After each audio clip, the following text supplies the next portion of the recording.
In this video, I will discuss factors that will affect the oxygen-hemoglobin dissociation curve and also discuss the other pathologic factors like, for instance, carbon monoxide toxicity and how it can affect the O2 content of the blood.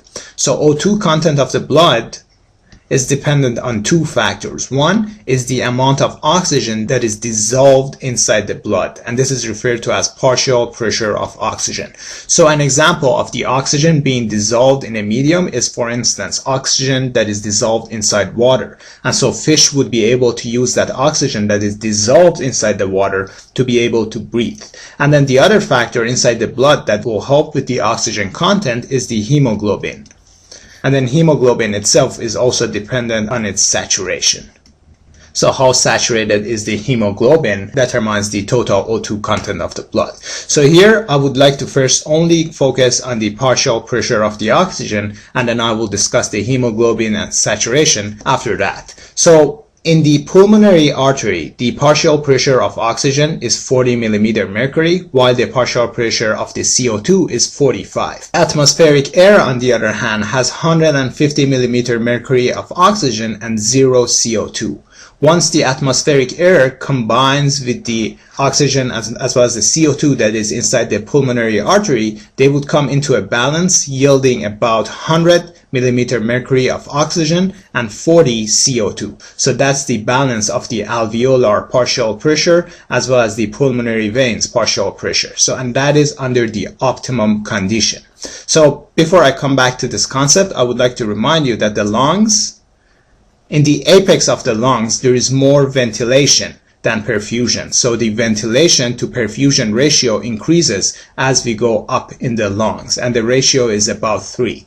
While in the base of the lungs, there is more perfusion of the blood, and so the ventilation to perfusion ratio is less than 1, and it's about 0.6 at the bottom of the lungs. So under optimum conditions where the ventilation and perfusion are equal to 1, then the partial pressure of the oxygen is 100 and the partial pressure of CO2 is 40. And if I ask you to determine where would be the optimum condition of the alveoli and capillary balance in this curve, then that would correspond to point C. So here, ventilation to perfusion ratio is equal to 1, and then the O2 concentration is 100, while the partial pressure of CO2 is about 40. Now, if we move above into the apex, then at that point, the V to Q ratio increased to 3, and then there would be more oxygen and less CO2. So the partial pressure of oxygen would be more than 100. It will get close to 150 because now we have more aeration in the apex of the lungs. So therefore, we will have about like 135 of the partial pressure of oxygen and like 20, for instance, of the partial pressure of CO2. So here corresponds to the apex of the lungs, while point B corresponds to the base of the lungs, where ventilation to perfusion ratio is about 0.6, and then there is less oxygen. So oxygen is about 90, and then more CO2. So CO2 is about 43 or 44, because there is more of the capillary flow compared to the ventilation flow. So therefore, the values will become closer to what we have here. And that covers 3 points on this graph of the ventilation of the alveoli. Now, the question that I have for you, what does point A and point E on this graph correspond to? So these values are for the alveolar concentration of the partial pressure of oxygen and partial pressure of CO2. What condition leads to the development of point A in the alveoli?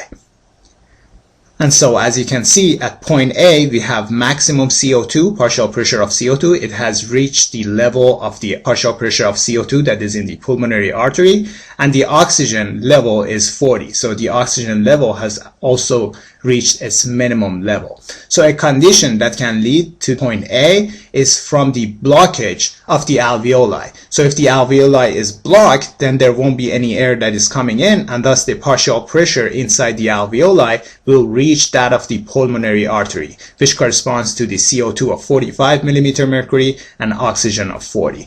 On the other hand, if there is blockage of the pulmonary artery, like for instance, if there is a pulmonary embolism, then what happens is that there is no more blood flow from the pulmonary artery, and thus the alveolar partial pressure will reach that of the atmospheric pressure, and that would correspond to 150 oxygen and 0 CO2. So point E here is from blockage of the pulmonary artery, like for instance if a patient has pulmonary embolism.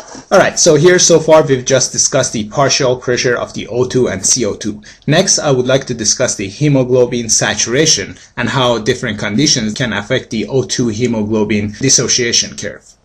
So here we have the oxygen-hemoglobin dissociation curve. And here is a structure of the hemoglobin, which in adults is made of the alpha-2 beta-2 chain, while in the fetal hemoglobin is alpha-2 gamma-2 hemoglobin. So this hemoglobin structure has another structure called heme, which are shown by green points right here. And heme is made of a porphyrin ring as well as an iron inside the ring, which would make it capable to bind to the oxygen. So therefore the oxygen would be able now to bind to the hemoglobin, and that would comprise the second component of the total O2 content of the blood. So partial pressure of O2 is one component of the amount of the oxygen in the blood, and then hemoglobin saturation is the another component. So here you can see as the partial pressure of the O2 increases, the level of the saturation of the hemoglobin increases and it reaches about 100%. So in the pulmonary artery, for instance, where the O2 partial pressure is about 40, then there is about 70% of the hemoglobin that is saturated. When we reach oxygen partial pressure of 100, which is in the pulmonary veins, then about 100% of the hemoglobins are being saturated. Now, one important point here is that what factors will affect this oxygen hemoglobin dissociation curve.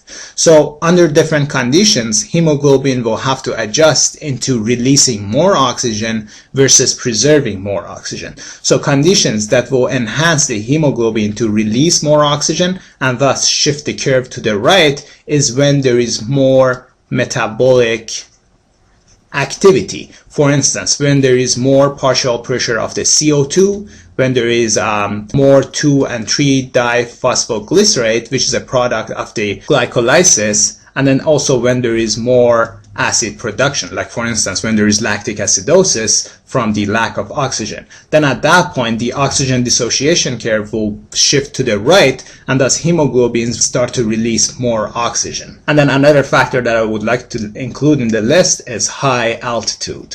So patients that are at high altitude and thus they don't have enough oxygen, then at that point again the oxygen dissociation curve will shift to the right. And then conditions that will shift the oxygen dissociation curve to the left is, for instance, the carbon monoxide toxicity, where upon binding to hemoglobin, carbon monoxide interferes with the release of oxygen, and thus it would shift the curve to the left. And then another condition that can cause shifting of the curve to the left is, for instance, the fetal hemoglobin or hemoglobin F, which is made of a alpha-2 gamma-2 chain. So since the fetus has less partial pressure of the oxygen, it needs to have higher affinity for its hemoglobin in order to be able to pick up oxygen from the maternal blood, which is alpha-2 beta-2. Now, since alpha-2 gamma-2 has higher affinity than alpha-2 beta-2, therefore oxygen will be transferred from the maternal blood into the fetal blood. And so again, the fetal hemoglobin, the oxygen dissociation curve has shifted to the left because it has higher affinity for oxygen. Alright, now here we have the O2 content. So again, O2 content is dependent on the partial pressure of oxygen as well as the amount of hemoglobin as well as its saturation. And so here we have the total O2 content shown on the graph. If we wanted to exclude the partial pressure of O2, then maybe the graph would be slightly lower than what it is right now. So I want you to know that most of the oxygen carrying of the blood is from the hemoglobin and its saturation. And then the amount of oxygen that is dissolved in the blood is comprising only a very small amount of the total O2 content. In any case, here I would like you to know how different conditions like polycythemia anemia and carbon monoxide toxicity will affect the total O2 content of the blood. And so as you can see, the oxygen content is about 20 ml of oxygen per 100 ml of blood under normal conditions. With polycythemia, what happens is that we will have more hemoglobin. So if there is more hemoglobin, therefore the total O2 content of the blood will be shifted upward. On the other hand, with patients that have anemia, we have less hemoglobin, as a consequence of which the O2 content of the blood will now be less. So polycythemia shifts the O2 content up while anemia shifts it down. However, for all of these conditions, for the same partial pressure of the oxygen, 50% of the hemoglobins will become saturated, versus carbon monoxide toxicity, which will shift the curve down and to the left. So the reason the curve shifts down is that carbon monoxide has higher affinity than oxygen for hemoglobin. So therefore it will compete with oxygen for binding to the hemoglobin. So it will shift the curve down because now there is less oxygen that would be able to bind to the hemoglobin. And then once it binds to the hemoglobin, it prevents release of oxygen that are already bound to the hemoglobin, as a consequence of which it will shift the curve to the left. So now the hemoglobin has higher affinity for oxygen and would no longer release it. So for the same reason, since CO, carbon monoxide, is taking over oxygen via competitive inhibition, then in order to treat patients that have carbon monoxide toxicity, you will have to treat them with the 100% oxygen supplementation. Alright, now next I would like to discuss how the CO2 is being delivered from the tissues to the alveoli. So once CO2 is being picked up by the red blood cell via the carbonic anhydrase enzyme, it will be converted into the bicarbonate, HCO3. And then HCO3 will be pushed into the plasma and chloride will shift inside the red blood cells instead. So 90% of the CO2 will exist in the form of the bicarbonate, and that's how it's being delivered to the lungs. And once it reaches the lungs, then carbonic anhydrase will shift the bicarbonate back into the CO2, expel it into the alveoli, and then it will get exhaled. On the other hand, only 5% of the CO2 exists in the form of bound to the proteins, like for instance hemoglobin, and then another 5% is in the form of being dissolved in the blood, which is the partial pressure of the CO2. So the take-home message for this slide is that 90% of the CO2 is in the form of the bicarbonate, and that's how it's being delivered to the lungs, and then over there it's being converted to the CO2 and then get exhaled. Alright, now that we've covered the concepts of the delivery of oxygen, next I would like to discuss how different conditions like anemia, polycythemia, carbon monoxide poisoning, methemoglobin, and high altitude will affect the partial pressure of the oxygen, which is the amount of the oxygen that is dissolved inside the blood, how it affects the saturation of the hemoglobin, and then finally how it affects the total blood O2 content. So just to remind you, the total blood O2 content is dependent on PaO2 plus hemoglobin concentration times saturation of the hemoglobin. So with anemia, since there is low hemoglobin concentration, therefore the total blood O2 content will be decreased. However, the blood is still the same. There is nothing wrong with the hemoglobin there, and there is nothing wrong with the atmospheric oxygen pressure. So therefore, the amount of oxygen that is dissolved in the total blood is the same, and the saturation of the hemoglobin is also the same.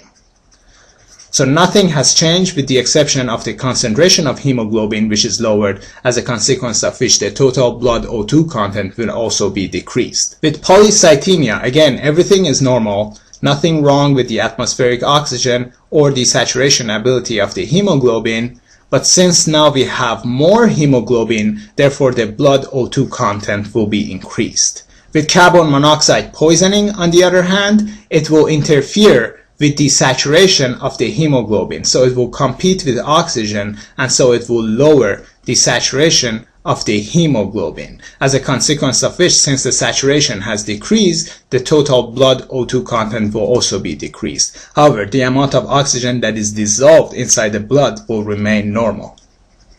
Same for methemoglobin, the amount of oxygen that is dissolved inside the blood is normal, but then again, the oxygen can no longer bind a blood that has methemoglobin. So normally the hemoglobin has Fe2 plus in its porphyrin ring. With methemoglobin, the Fe2 plus has been oxidized into Fe3 plus, which would no longer be able to bind to oxygen. So therefore, the saturation of the hemoglobin will drop, as a consequence of which the total blood O2 content will also decrease. So I would like to discuss a little more detail regarding the methemoglobin. So conditions that can cause to the development of methemoglobin, where the Fe2 plus, which is normally present in the hemoglobin, is converted into Fe3 plus, is for instance by nitrites. So nitrite is a drug that causes the formation of methemoglobin. And then for the treatment of these patients, you can treat them by providing them with methylene blue. So the way I memorize it is that methemoglobin is being treated by methylene blue. And then methylene blue helps convert methemoglobin into the normal form, which have the ferrous or Fe2 plus iron. So ferric is being converted into ferrous via the methylene blue.